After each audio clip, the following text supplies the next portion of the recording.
नमस्कार। आज हम बात करेंगे राजस्थान का भूगोल के अंतर्गत पूर्वी मैदानी भाग की।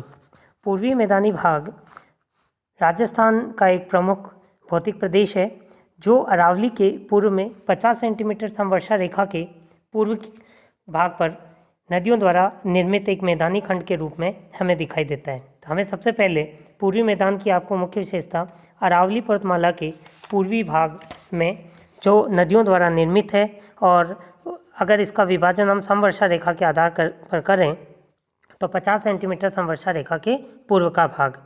पूर्वी मैदान के उत्तर के भाग की बात करेंगे तो अलवर, भरतपुर जिले उसमें मुख्य रूप से आते हैं, जहां गंगा और यमुना नदी के द्वारा जलोढ़ जमाव से इस मैदानी खंड का निर्माण हुआ है। अगर हम राजस्थान के मानचित्र के दृष्टिगत आधार पर बात करें तो ये जो अरावली पर्वतमाला है, इसका ये जो पूर्व का भाग है जिसमें अलवर और भरतपुर जिले हैं, अलवर और भरतपुर जिलों का जो मैदानी खंड है वो गंगा यमुना के द्वारा जलोढ़ जमाव से निर्मित माना जाता है।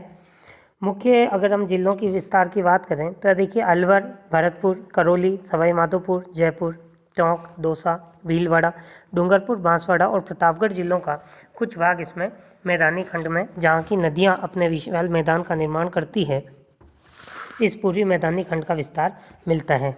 हम पूर्वी मैदानी भाग को भी अध्ययन की दृष्टि से 3 भागों में विभाजित करते हैं। सबसे दक्षिण का जो भाग है उसे हम माही बेसिन के नाम से पुकारते हैं। तो आप देखिए जो ये दक्षिण का जो खंड है, अगर आप ये देखेंगे कि इस तरह से जो भाग है जिसमें प्रतापगढ़, बांसवाड़ा, तो वहाँ जो माही नदी के द्वारा निर्मित खंड है वो माही बेसिन के नाम से जाना जाता है। इसी माही नदी के उत्तर में जहाँ बनास नदी प्रवाहित होती है, उस बनास नदी का जो क्षेत्र है वह बनास बेसिन के नाम से पुकारा जाता है। तीसरा, इसी बनास बेसिन में सामान्य रूप से जयपुर के विराटनगर से निकलने वाली बाणगंगा नदी जो अंतःप्रवाही है वह उसका भी कुछ भाग मिल जाता है, तो इसे सम्मिलित रूप से बनास और बाणगंगा बेसिन भी हम कहते हैं। तीसरा जो भाग है वह चंबल नदी द्वारा निर्मित मैदानी भाग है जिसे हम चंबल बेसिन कहते हैं। आगे हम इसमें मानचित्र में देखते हैं तो आप ये देखिए कि ये जो 50 सेंटीमीटर समवर्षा रेखा है, इस 50 सेंटीमीटर समवर्षा रेखा के पूर्व का ये जो संपूर्ण भाग है, ये पूरा का पूरा भाग जिसमें उत्तर का ये गंगा यमुना नदी द्वारा निर्मित ये जो भाग है ये बनास नदी द्वारा निर्मित बनास बेसिन है, और दक्षिण का जो भाग है वो माही नदी द्वारा जो डूंगरपुर, बांसवाड़ा, प्रतापगढ़ वाले खंड की तरफ ये जो भाग है ये भाग हमारा माही बेसिन के नाम से जाना जाता है। कोटा, सवाई माधोपुर, करौली, धौलपुर की तरफ का जो भाग है वो चंबल बेसिन के अंतर्गत आता है। हम विस्तार से इसकी बात करते हैं तो सबसे पहले हम लेते हैं चंबल बेसिन। चंबल मध्य प्रदेश की जनापाव पहाड़ी से निकलती है और 84गढ़ जिला चित्तौड़गढ़ से राजस्थान में प्रवेश करती है। ये नदी सदावाहिनी नदी है। कोटा से यमुना के संगम तक लगभग 480 किलोमीटर लंबाई में इसमें एक मुख्य बीहड़ पट्टी का निर्माण होता है। ये बीहड़ पट्टी का कुल क्षेत्रफल 4500 वर्ग किलोमीटर, जिसमें मुख्य जिले कोटा, बूंदी, सवाई माधोपुर, करौली तथा हैं तथा कुछ सहायक नदियाँ 12 जिले से भी इसमें सम्मिलित होती है। धौलपुर के कुछ दक्षिणी भाग को भी हम चंबल बेसिन में सम्मिलित करते हैं। इस बेसिन का अगर हम सबसे ऊंचा भाग की बात करें तो रणथंभौर जो किला है सवाई माधोपुर में 505 मीटर, वह एक सबसे ऊंचा भाग है। दूसरा ऊंचा भाग भरतपुर में एक मंढोली पहाड़ी 216 मीटर ऊंची है, वह इस बेसिन में ऊंचे 2 पहाड़ी भाग हैं। इस बेसिन में पाई जाने वाली जो अनियमित पहाड़ियाँ हैं उन्हें हम डांग कहते हैं। यह बेसिन डाकों की शरणस्थली के रूप में भी जाना जाता है तथा इस बेसिन में मुख्य रूप से कपास की कृषि प्रमुखता के साथ होती है। काली मृदा इसमें पाई जाती है। अगर हम दूसरे बेसिन की बात करें तो बनास बेसिन है, जो कि पूर्वी उदयपुर, चित्तौड़ के पश्चिमी भाग, भीलवाड़ा, टोंक और सवाई माधोपुर जिलों में इसका विस्तार मिलता है। बनास बेसिन में ऊंचे भूभाग जो टीलेनुमा होते हैं उन्हें पिडमोंट मैदान हम कहते हैं। इस बेसिन की मुख्य नदी जिसे हम बनास कहते हैं उसे एक अन्य नाम है उसका जो महत्वपूर्ण परीक्षाओं में पूछा भी जाता है कि बनास को किस नाम से जाना जाता है, तो आपको इधर वन की आसा हम बनास नदी को कहते हैं। इस बेसिन की जो औसत ऊंचाई है वो 150 मीटर से 300 मीटर मिलती है तथा औसत वर्षा जो है यहाँ 70 सेंटीमीटर हमें प्राप्त होती है। बनास बेसिन को हम अध्ययन की दृष्टि से 2 भागों में विभाजित करते हैं, एक मुख्य बनास बेसिन और एक मालपुरा करौली का मैदान। मालपुरा करौली का जो मैदान है वो बनास बेसिन के उत्तर पूर्व का भाग है। और अगर हम मानचित्र की दृष्टि से देखते हैं तो आप देखिए कि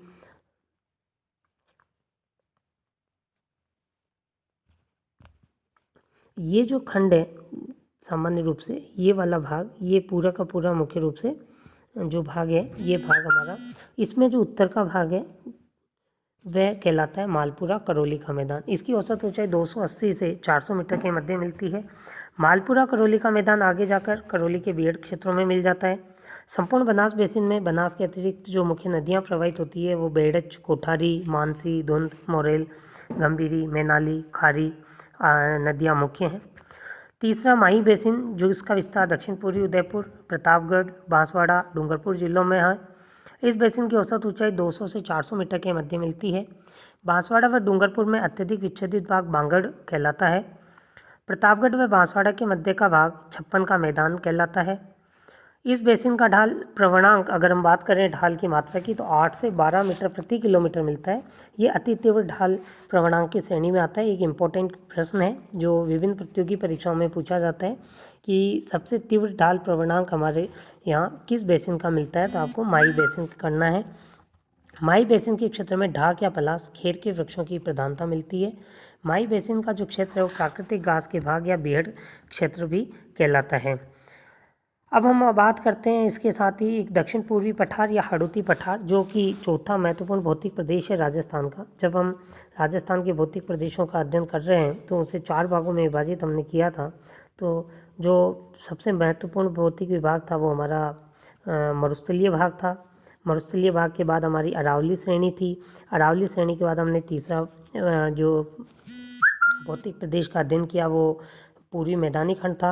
लेकिन कोटा, बारा, बूंदी और झालावाड़ का जो ये दक्षिण पूर्वी भाग है, इस दक्षिण पूर्वी भाग में मुख्य रूप से जब हम बात करते हैं तो जो कोटा, बारा, बूंदी और झालावाड़, ये जो 4 जिले हैं मुख्य रूप से ये दक्षिण पूर्वी पठार या हाड़ौती के पठार के नाम से जाने जाते हैं।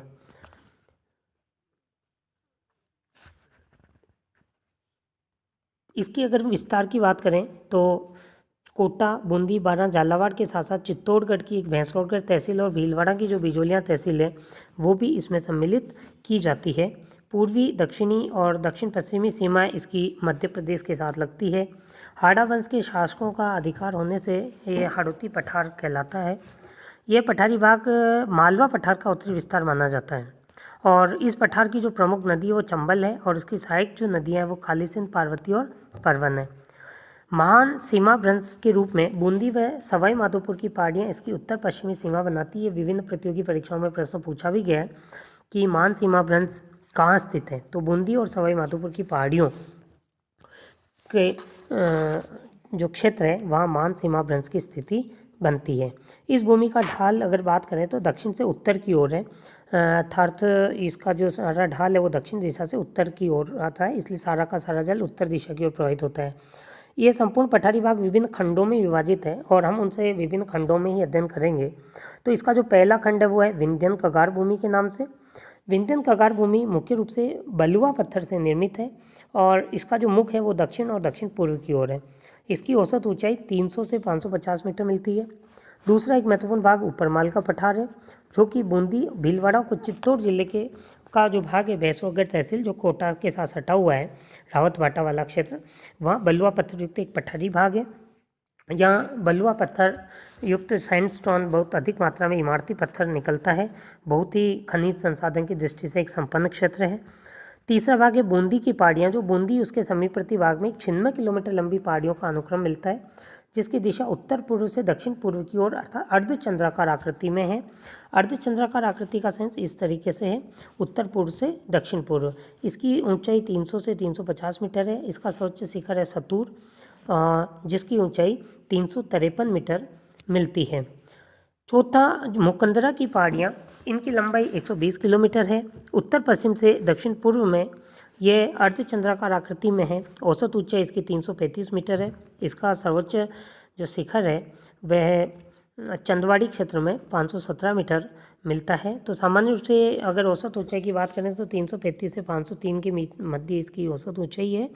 लेकिन जो सबसे ऊंचा क्षेत्र है वो चंदवाड़ी क्षेत्र मुकंदरा की पहाड़ियों में मिलता है। इसकी कुल लंबाई 120 किलोमीटर है। अगला काप्य बेसिन है, जो काली सिंध और पार्वती नदियों द्वारा 12 जिले में एक छोटा सा मैदान बनाया गया है।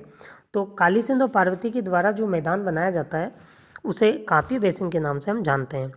शाहबाद उच्च प्रदेश एक 12 जिले में, जहाँ सहरिया जनजाति मुख्य रूप से निवास करती है। औसत ऊंचाई 300 मीटर है। इसका सबसे ऊंचा जो साग है वो कस्बा थाना 456 मीटर मिलता है। झालावाड़ का जो पठारी भाग है यह मुकंदरा श्रेणी के दक्षिण में स्थित है। डग गंगदार उच्चभूमि झालावाड़ जिले में है। झालावाड़ के दक्षिण पूर्वी भाग में इसकी औसत ऊंचाई 450 मीटर युक्त एक जो भाग उसे डंग गंगदार उच्चभूमि कहते हैं। यह संपूर्ण पठार अगर हम बात करें, जो विभिन्न 8 खंडों में हमने इसकी को छोटे छोटे खंडों में विभाजित करके अध्ययन किया है, इसकी वार्षिक वर्षा का जो औसत है वो 95 सेंटीमीटर 95 सेंटीमीटर है और ये सर्वाधिक वर्षा भी प्राप्त करता है। पठारी भाग में काली मिट्टी का विस्तार मिलता है, जो कि कपास की दृष्टि से भी सर्वाधिक उपयुक्त है। यह मृदा रेगुर मिट्टी के नाम से भी जानी जाती है और स्वतः जुताई करने वाली मृदा के नाम से हम इसे जानते हैं। ये कुछ महत्वपूर्ण फैक्ट्स जो नोट के रूप में प्रतियोगी परीक्षाओं में पूछे जाते हैं, अपन उस पर भी चर्चा करते हैं कि देखिए, राजस्थान का जो मरुस्थलीय प्रदेश है वो राजस्थान के कुल क्षेत्रफल के 61.11% भाग पर है, जबकि राजस्थान की कुल जनसंख्या जो मरुस्थलीय प्रदेश में 40% निवास करती है। अरावली पर्वतमाला राजस्थान के कुल क्षेत्रफल के लगभग 8.6%, लगभग 9% क्षेत्र पर विस्तृत है। इसकी कुल जनसंख्या जो राजस्थान की है 10% अरावली पर्वतमाला क्षेत्र में निवास करती है। पूर्वी मैदान राजस्थान के कुल क्षेत्रफल के 23.3% भाग पर विस्तृत है, जहां कुल जनसंख्या 39% निवास करती है। दक्षिण पूर्वी हाड़ौती पठार का क्षेत्रफल राजस्थान के कुल क्षेत्रफल का 6.89% है, जो कुल जनसंख्या यहाँ लगभग 11% निवास करती है। धन्यवाद।